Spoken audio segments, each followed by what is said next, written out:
నేను మీ ప్రజాగొంతుక news reporter Sheikh Shakir.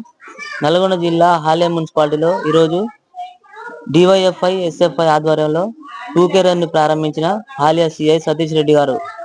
ఈ కార్యక్రమాన్ని ఉద్దేశించి సిఐ సతీష్ రెడ్డి గారు మాట్లాడుతూ మారక ద్రవ్యాలు, డ్రగ్స్ నుంచి యువత దూరంగా ఉండాలని, పట్టణానికి చెందిన వివిధ విద్యా సంస్థల విద్యార్థులకు, అదేవిధంగా పీఈటీలకు ఈ కార్యక్రమం అరేంజ్ చేసినటువంటి ఎస్ఎఫ్ఐ వారికి మరియు ఎంఈఓ గారికి అందరికీ నా యొక్క నమస్కారాలు.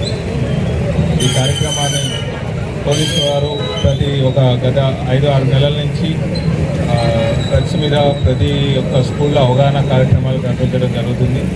దాంట్లో భాగంగానే ప్రతి స్కూల్ని విజిట్ చేసి దాంట్లో డ్రగ్స్కు తీసుకుంటే ఎలాంటి అనర్థాలు జరుగుతాయని అవగాహన కల్పించడం జరిగింది. అదే మాదిరిగా ఈరోజు కూడా ఇలాంటి కార్యక్రమం చెప్పగానే మేము కూడా వస్తాము, మేము పార్టిసిపేట్ చేస్తామని చెప్పి దీంట్లో పార్టిసిపేట్ చేయడం జరిగింది.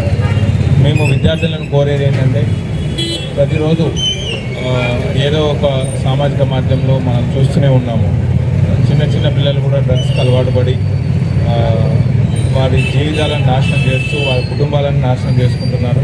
దయచేసి మీరందరూ కూడా పిల్లలు మీ వంతుగా మీ సహాయం చేయాల్సింది ఏంటంటే, వాటి వల్ల జరిగే అనార్థాలను మీ ఇంట్లో మీ అన్నదమ్ములకు కానీ ఎవరికైనా మీ చుట్టుపక్కల పిల్లలకు వివరిస్తూ, ఒకవేళ వారెవరైనా డ్రగ్స్కి అడిక్ట్ అయితే వారి యొక్క ఇన్ఫర్మేషన్ మాకు ఇస్తే మేము వారిని నిందితుగా కాకుండా బాధితుల్లాగా చూసి వారికి డీఅడిక్షన్ సెంటర్లకు పంపించేసి వారిని మళ్ళీ తిరిగి మంచి జీవితం ప్రారంభించేలాగా చేస్తామని తెలియజేస్తున్నాము. ప్రభుత్వము వాటికి డీఅడిక్షన్ సెంటర్లు అన్నింటినీ చాలా వరకు ఓపెన్ చేసింది. మన నల్గొండ జిల్లాలో కూడా ఉన్నది. ఎవరైనా డ్రగ్స్కు బానిసలై ఉంటే మాకు ఇన్ఫర్మేషన్ ఇవ్వండి. వారి పేర్లు ఎవరు చెప్పారనేది ఇన్ఫర్మేషన్ కూడా మేము బయటకు ఇవ్వము. వారిని తీసుకువెళ్ళి వాళ్ళని బాధితుల్లాగా చూసి వారికి సహాయం చేసి వాళ్ళని పునరావాసం కల్పించి మళ్ళీ సమాజంలోకి మంచి వ్యక్తులాగా తిరిగి తీసుకురావడం జరుగుతుంది.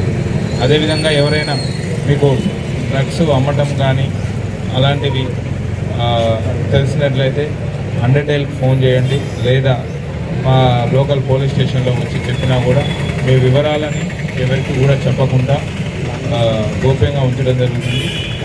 ఓకే, ఇది అవకాశం కల్పించిన ప్రతి ఒక్క ఎస్ఎఫ్ఐ వారికి మరియు ఈ కార్యక్రమం